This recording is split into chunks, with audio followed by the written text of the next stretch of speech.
देखिए इनका काम क्या है, ये कुछ भी घुमा के इस तरह से, इनके साथ पूरी मीडिया है, आप लोग सब इनका समर्थन करते हैं। नहीं करते, नहीं आप करते हैं, सच्चाई आप जानते हैं, ठीक है।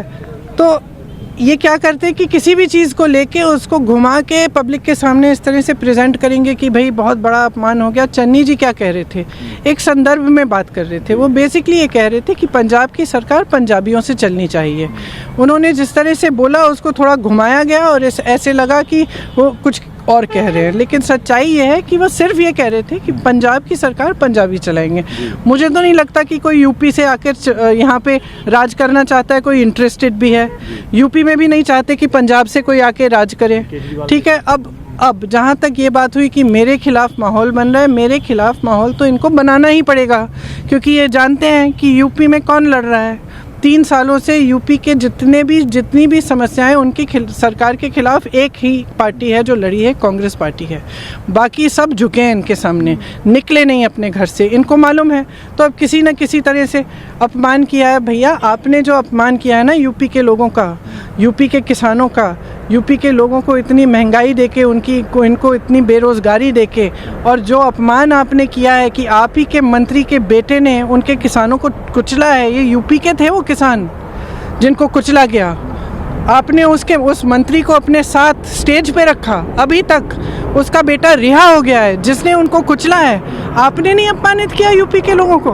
कहाँ थे आप निकले जब किसान का आंदोलन था? कहाँ थे जब यूपी की महिलाओं का बलात्कार होता है? तो आप मुंह भी नहीं खोलते हैं। ये अपमान है यूपी के लोगों का। आपको लगता नहीं बीजेपी माहौल बना रही है यूपी के लिए ये सारी बात? देखिए बीजेपी का काम है कि फिजूल के मुद्दे उठाकर उन पे माहौल बनाने की कोशिश करे, लोगों के जज्बात उभार दे। चुनाव के समय धर्म की बातें करेंगे, जाति की बातें करेंगे, विकास की बात क्यों नहीं करते? ये क्यों नहीं कहते कि 5 सालों में उन्होंने यूपी में करके क्या दिखाया है, उन्होंने देश में क्या दिखाया है? देश में इतनी बेरोजगारी कभी नहीं हुई है भैया, 45 साल से नहीं हुई है। आज जितनी बेरोजगारी है, आज जितनी महंगाई है कि कोई सोच भी नहीं सकता था कि एक गैस का सिलेंडर 1000 रुपये का होगा। ये स्थिति आ गई है, ये परिस्थितियाँ आ गई हैं इस देश में कि यूपी के लोगों को एक राशन के बोरे पर निर्भर कर दिया सरकार ने। लोग इंतज़ार करते हैं, लोग सोचते हैं कि ये बड़ा काम है। एहसास नहीं हो रहा है कि सरकार को जो करना था वो किया नहीं है। जो इतना उन्होंने कहा था कि इतने सारे रोज़गार देंगे, उन्होंने कहा था विकास होगा, गुजरात मॉडल दिखाया था, जैसे यहाँ पे दिल्ली मॉडल दिखाया जा रहा था। तमाम चीज़ें हुई हैं, समस्याएं हुई हैं, लोगों की कमर तोड़ी गई हैं, लोग रोज़ी रोटी नहीं कमा पा रहे हैं, लोग परेशान हैं, त्रस्त हैं, ये लोग गायब हैं।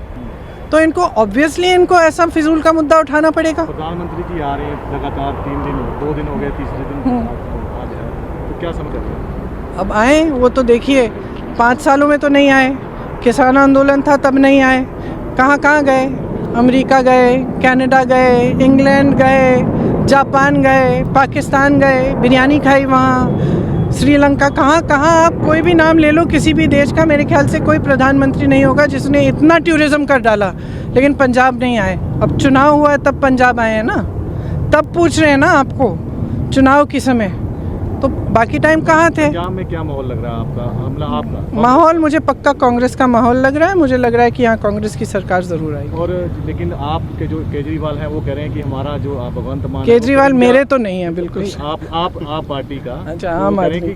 51,000 वोट से आप भगवंत मान जीत रहे हैं, लेकिन दोनों सीटों से आ रहे हैं। उनको ज्योतिषी विद्या वो जानते होंगे। अगर वो इतना एक्यूरेट अनुमान कर रहे हैं कि कितने वोट आएंगे, तो हो सकता है कि कहीं वो ज्योतिषी हैं। और मैं तो नहीं हूँ। उन्होंने, आप वालों ने एक वादा भी किया है कि एक पंजाबी को 7 लाख के करीब फायदा। मैंने क्या कहा कि एक भी 7 के पे खेलने वाले हैं ये। मोदी जी ने क्या कहा था? 15 लाख दिलवाएंगे हर जन को। मिला? आपको तो नहीं मिला। हाँ, तो उसी तरह से अब ये कह रहे हैं कि 7 लाख का फ़ायदा होगा। दावे के साथ कह सकती हूँ नहीं होगा। दिल्ली वालों से पूछिए, एक हॉस्पिटल नहीं बनाया है, एक शिक्षा का संस्थान नहीं बनाया है। कोरोना के समय क्या हालत थी दिल्ली वालों की, विकास नहीं कराया है, कुछ नया नहीं किया है, कुछ नया नहीं किया है, और सिर्फ विज्ञापनों पे खर्चा किया है। बिल्कुल जिस तरह से मोदी जी और भाजपा की सरकार करती थी उसी तरह से ये है। उसी तरह की घोषणाएं चुनाव के समय, खोखली घोषणाएं, कुछ नहीं मिलने वाला इसमें से। आप समझदारी से अपना वोट दीजिए, आप में बहुत विवेक है, पहचान लीजिए आपके सामने क्या है। किसान का जो आंदोलन था किस लिए था? किसान कानून लाए गए थे, कौन लाया? भाजपा।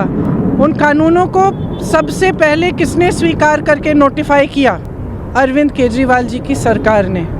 ठीक है, भाजपा कहती थी किसान आतंकवादी है, ये जाते हैं आतंकवादी के घर में, ये रात बिताते हैं। समझ लीजिए आपके सामने क्या है। ये लोग अपनी महत्वाकांक्षाएं पूरी करने के लिए यहाँ आए हैं। आपको यहाँ, चन्नी जी कह रहे हैं, मैं भी कह रही हूँ, आपको यहाँ एक ठोस सरकार चाहिए, स्थिर सरकार चाहिए, जो पंजाबियों के लिए चले, जो पंजाब की सरकार हो। लास्ट वाले, आप कल आपने अपने परिवार के शहीद याद किया अपने परिवार को। जी। ये क्या कारण था उसका और क्या? कल मैं भावुक इसलिए हो गई थी क्योंकि मेरे रोड शो में एक महिला मेरे पास आई जिसके साथ बहुत बुरा हुआ, बहुत ही बुरा। और वो उसकी 19 साल की लड़की थी और मेरी भी 19 साल की लड़की है। और जिस तरह से वो माँ रोई है मुझे पकड़ के, मुझे बहुत ही दुख हुआ। और इसलिए मैंने थोड़ा सा भावुक भाषण दिया। और क्योंकि मुझे लगा कि लोगों को जागना पड़ेगा, क्योंकि जो हो रहा है हमारे देश में, उत्तर प्रदेश में, हर जगह गलत हो रहा है। और जो राजनीति होती है ना, वो लोगों की समस्याएं उसको सुलझाने के लिए होती है, लोगों को में फूट डालने के लिए नहीं। ये नहीं होना चाहिए कि महिलाओं पे अत्याचार होता है, कोई सुनवाई नहीं है, पुलिस उसके खिलाफ केस। उसने मुझे पता है क्या कहा? उसने मुझे कहा कि मेरी बेटी का इन्होंने बलात्कार किया, हत्या की, उसके बाद मेरी बेटी को मजाक बनाया। पंजाब में नहीं, ये उत्तर प्रदेश में हुआ था। कानपुर की महिला है, वो बता रही थी कि उस समय पुलिस ने समर्थन नहीं किया, किसी ने मदद नहीं की, सरकार ने मदद नहीं की। अब ये ऐसी नहीं होनी चाहिए राजनीति। सरकार को, जनता को मदद करने के लिए जनता चुनती है। और उसी तरह से हर जगह हम देख रहे हैं कि जो भी अत्याचार होते हैं, जितनी भी समस्याएं हैं जनता की, चाहे वो महंगाई हो, चाहे बेरोज़गारी हो, चाहे किसानों की तमाम समस्याएं हैं, उनको सुलझाने के लिए काम करने के बजाय ये राजनीति सिर्फ फूट फैलाने के लिए हो गई है और जनता जवाबदेह नहीं बना रही है। इसलिए भावुक होकर मैंने कहा कि नेताओं से जवाब मांगो ना, जवाब मांगो कि क्या करेंगे, क्या किया है। और जो नेता आके बड़ी बड़ी घोषणाएं कर, पहले आपका उसका रिकॉर्ड देखो। जिसने सरकार चलाई नहीं है पूरी तरह से, वो आके कह रहा है कि पंजाब की सरकार चलाए, कैसे हो सकता है?